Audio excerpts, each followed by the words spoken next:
Hello guys, what's up? So today is mag-unbox tayo ng helmet from MT Helmets. Yan. So MT Helmet is a well-known international brand ng helmet. It is originated sa Spain. So kung tatanong kayo kung saan ba siya galing, tsaka meaning ata ng MT is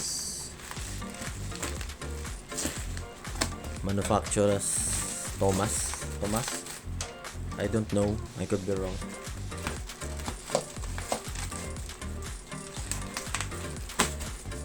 Tapos nabili ko siya sa online sa Spider Philippines.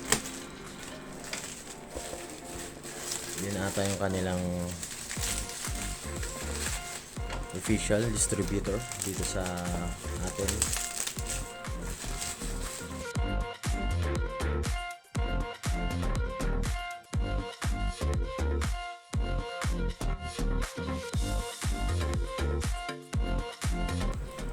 Manufacturers Thomas SA.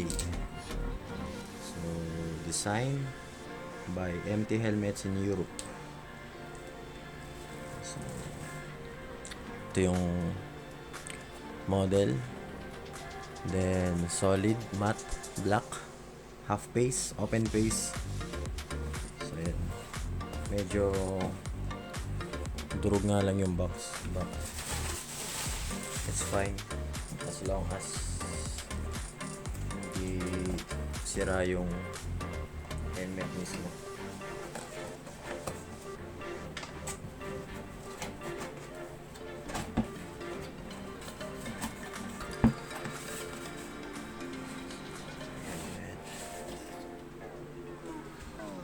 Okay, ating side.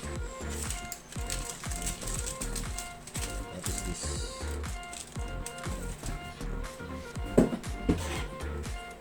So, empty helmets.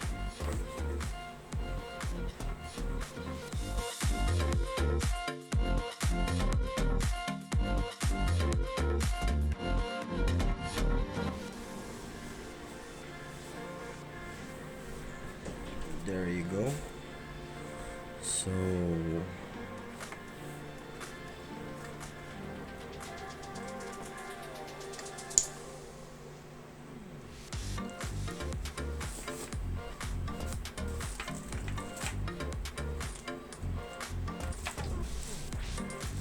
manual. Tingnan natin itong manual.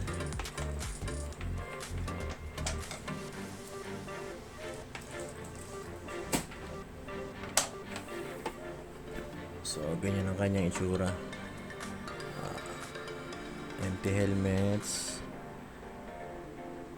Viale SV, kung ano ba tawag nyo dyan. And then XL size, ECE accredited. Tapos ganyan ang design. Dual visor, as you can see.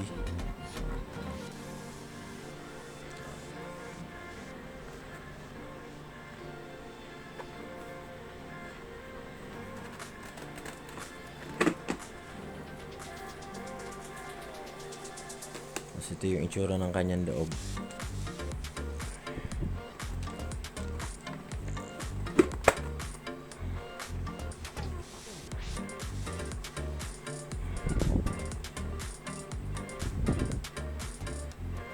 Okay.